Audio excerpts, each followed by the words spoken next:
ምክትል ውድብ ሕወሓት አይታ አመኔላ አሰፋ ወጥሪ ኢትዮ ትግራይ ናብ ዝነበሮ ከይምለስ ስግኣት አለን ንኽብል ገሊጹ። አብይ አሕመድ ኣብ አዲስ አበባ ሰርሖ ድራማ ዓለም ከም ዘዘረበውን ተፈሊጡ ኣሎ። ብኻልእ ወገን ተጠቀምቲ ሶሻል ሚድያ ዝተፈላለዩ ጽዑንቶታት የርእዩ ከም ዘለዉ ተገሊጸ ኣሎ።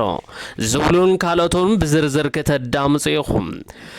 ሰላም ነዚ ዩቱብ ቻናል ላይክ፣ ሼር፣ ሳብስክራይብ ብምግባር ክትከታተልዎ ብኽብሪ ንዕድም።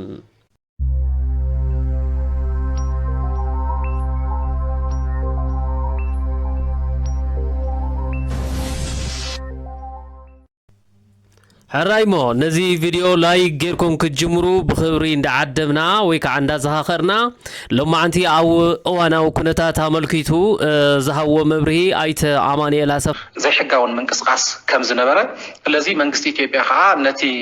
ኣብ ትግራይ ዝገበሮ ወፍሪ ጆኖሳይድ ኣይኮነን ዝብሎ እንታይ እዩ ዝብሎ ናይ ሕጊ ምኽባር ወፍሪ እዩ ዝብሎ ናይ ሕጊ ምኽባር ወፍሪ ክኸውን እንተኮይኑ ዓመፅ ነይሩ ሕገ መንግስቲ ናይ ምፍራስ ፀረ ሰላም ምንቅስቃስ ኣብ ትግራይ ነይሩ ክኸውን ኣለዎ ማለት እዩ። ስለዚ እዚ እቲ መሰረታዊ ነገር ካብ ዝወፁ ብዙሓት ነገራት ኣለዉ ነዝተወሰኸ ዝኾኑ ካልኦት ጉዳያት ኣለዉ ናይ ሃብቲ ጉዳይ ኣሎ ኣብ ህወደግ ኮንካ ምስ 4 ውድባት ዝተጠረየ ሃብቲ ንሱ ናይ ምስራዝ ንሱ ጥራሕ ኣይኮነን ኣብ ጥቅምቲ 2015 ምስ መንግስቲ ኢትዮጵያ መን ኮይኑ ሕወሓት ፈሪሙ ስለዚ ነቲ ስምምዕ ፕሪቶሪያ እውን ተመሊሱ ዝጎዳ እዩ። መንግስቲ ኢትዮጵያ ካብታ ናይ ትማሊ ናይ ቦርድ መረፃ ኢትዮጵያ ውሳነ ተበጊሱ ንስምምዕ ፕሪቶሪያ ዝጎድእ ምንቅስቃስ እንተጀሚሩ ግን ስምምዕ ፕሪቶሪያ ክጉዳእ እዩ። ስምምዕ ፕሪቶሪያ ዝጉዳእ እንተኮይኑ ከዓ ብጣዕሚ ሓደገኛ እዩ። ናብ ቅድሚ ስምምዕ ፕሪቶሪያ እዩ ዝምለስ ኩሉ ነገር ማለት እዩ። እዚ ከዓ ኩናት እዩ ዝኸውን መንግስቲ ኢትዮጵያ ይኹን ህዝቢ ትግራይ ይኹን ሕወሓት ይኹን ነዚ ዞባ ይኹን ማሕበረሰብ ዓለም ዘየዋፅእ ነገር እዩ። ወጥሪ ኢትዮ ትግራይ ናብ ነበሮ ከይምለስ ስግኣት ኣለኒ ክብል ገሊጹ እዩ። እዚ ድማኒ ኣብ ክልቲኡ ዝነበረ ንውድብ ሕወሓት ካብ ምርጫ ቦርድ ሰሪዘክየ ካብ ምባል ስዒቡ እንድሕር ሰሪዝዋ ድማኒ ናብቲ ዝነበሮ ናይ ቅድም ውዕሊ ፕሪቶሪያ ይሰሪ ዘሎ ማለት እዩ። ካልእ ባህላ ንውድብ ሕወሓት ሰሪዙ ማለት ውዕሊ ፕሪቶሪያ ይሰሪ ዘሎ በዚ መልክዑ ድማኒ ናብቲ ዝነበሮ ናብቲ ናይ ቅድም ዝነበረ ወጥሪ ይምለስ ኣሎ። ነዚ ስዒቡ ድማኒ ኣብ ዞባውን ኣብ ኢትዮጵያ ይኹን ኣብ ትግራይ ኣብ ካልኦት ዘመልከተ ዝፍጠር ነገር ኣይፍለጥን ዝብል ኣብቲ ናይ ሎማዓንቲ መደርኡ ኣፍሊጡ ኣሎ።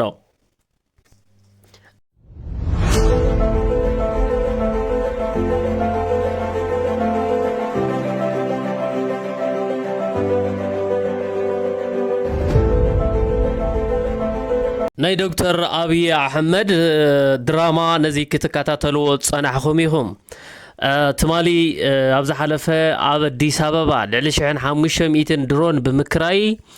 ዝተፈላለዩ ናይ ፎቶሾፕ ብምርኣይ ዓለም ዘነጋገረ ምስልታት እውን ተራእዮም እዮም። ኣብዚ ድማኒ ካብ ቻይና ካብ ኣውሮፓ ዝተፈላለዩ ብምክራይ ብመዓት ዶላር ብምውፃእ ዓለም ወይ ከዓ ኢትዮጵያ ኣብ ዝለዓለ ደረጃ በፂሓ ዝብል ድራማታት ኣብ ምስራሕ ነይሮም። በዚ መልክዑ እውን ናይ ትግራይ ዘለው ቅርስታት ከም ሓወልቲ መስጊዳት ካልኦት ዝበሃሉ ልክዕ ብኢትዮጵያውያን ብማእኸል ሃገር ከም ዝተሰርሑ ኣምሲሎም ዘርኣይሉን ዘይናቶም ባህሊ እውን ቀዲሖም ካልእ ናይ ምግዋሕ ስራሕቱን ከም ዝሰርሑን ስለዚ ዶክተር አብይ አሕመድ ኣብ ዝለዓለ ደረጃ በፂሕና ኣለና ብቴክኖሎጂ ማዕቢልና ኣለና እዚ ሃገር እዚኣ እውን ማንም ክደፍራ ኣይኽእልን ኣብ ዘለሉ ኩነታት ኣብ ካልእ ጉራታት ዝበፅሐሉ እዩ። እዚ ናይ ድሮን ግን ንዝተፈላለዩ በዓላት ፌስቲቫላት ንካልኦት ምርኢታት ዝጠቕሙ ናይ ፎቶሾፕ ድሮናት ከም ዝኾና ግን ፍሉጥ እዩ። እሳቶም ግን ብኻልእ ኣምሲሎም ዝጉረነሉ ኩነታት ከም ዘሎን እዚ ድማኒ ብሰፊሑ ክጋዋሕ ዝቐነየ እዩ።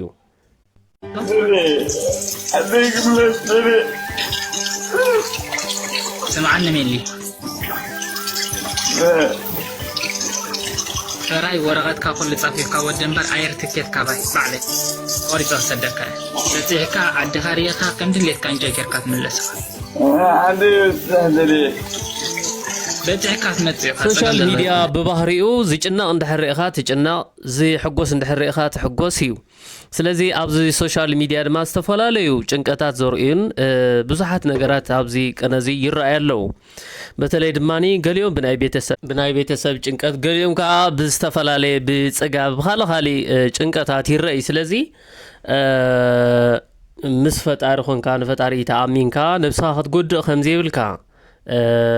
እዩ ናይ ሶሻል ሚዲያ ድማ በተለይ ባህሪኡ መጨነቂ እዩ ብዙሓት ጭንቀታት ይጽሓፉ እዮም ይሓልፉ እዮም ስለዚ ማንም ሰብ ያው ካብዞም ነገራት እዚኦም ቁጥብ ኢሉ ዓርሱን ክሕብሕብ ከም ዘለዎ ህይወቱን ክመርሕ ከም ዘለዎ እና ማንም ሰብ ዓርሱ ብደንቢ ክመርሓ ክኽእል ኣለዎ ማንም ሰብ ንህይወቱ ካብ ዝጨናንቑ ነገራት ህይወቱ ክመርሑ ዝኽእሉ የማናይ መንገዲ ክመርሑ ብዝኽእለሉ መልክዕ ህይወቱ ብደንቢ ከመሓድር ክኽእል ኣለዎ ዝተፈላለዩ ናይ ኣስተምህሮ ናይ ሳይኮሎጂካል እውን ድሕር ዘድልዮ ኮይኑ ከምኡ ዓይነት እውን ክጥቀም ከም ዘለዎ ደስ ዘብሉ ሓደ ናይ ምክርታት ዝህቡ ሕዚ ኣብኡ ከምኡ ዓይነት ዝጨናንቑ ዝረኣዩ ይህቡ እዮም ስለዚ ሚሊ ሚሊ ሽኮር ሚሊ የጽቡቕ ወዲ ጽቡቕ ሓወይ I love you so much እሺ ኣጆኻ ተስፋ ዝበሃል ከይትቆርጽ ኣብ ዓለም ተስፋ ድቆረጽ ዳርጋ ዝሞቶ እሞ ስኻ ወዲ እግዚአብሔር ኢኻ ስለዚ እግዚአብሔር ድፈትዎ ስራሕካ ስራሕ ተስፋ ድበሃል ከይትቆርጽ ነፍስኻ ንነፍስኻ ንስኻ ክትውስነላ ይትኽእልን ኢኻ ምክንያቱ ዛ ነፍስ እዚኣ ህያብ ናይ ኣምላኽ እንድያ ሕማቕ ኣይትሕሰብ ኢኻ ብለካ ሚለያ ሓወይ ኣብዚ ሜድያ ዘለና ሰባት ኣፍና ዝሃበና ስቂልና ስለንዛረብ ኣይትገደሰልና ከማኻ ሰባት ምዃንና ጥራይ ሕሰብ ዝሓወይ ሕራይ ንብሎ ቃላት ወላ ሕማቕ ይኹን ጽቡቕ ይኹን ዳዕጽፍ ክንክፈሎ ምዃንና እዚ ንወዲ ሰብ ንማንም ወዲ ሰብ ክሰምዖ ክርድኦ ዘለዎ እዩ ግን ንስኻ ከም ሰብካ ስሓቅ ተጻወት ይዕልል ከም ኢልካ ሕለፋ ዝዓለም ካብ ኣምላኽ ከይትርሕቕ ካልኣይ ድንግል ማርያም ሳኻት ኹን ዝሓወይ ዝሕማቕ ነገራት ሓሳብ ወይ ካልእ ዝጨናንቕ ሰውን ያው ከምና ተወሲዱ ናይ ሳይኮሎጂካል ምክር እውን ክወስድ ከም ዘለዎ ኣገዳሲ ምዃኑ እዩ ኣብ መወዳእታ ነዚ ዩቱብ ቻናል ሓድሽ እሞ ክተተባብዕዎ ላይክ ብምግባር ሳብስክራይብ ዘይገበርኩም ሳብስክራይብ ብምግባር ክተተባብዕዎ ብኽብሪ ንዕድም ኣነቃኒየለይ ብኻሊእ ትሕዝቶታት ክሳብ ንራኸብ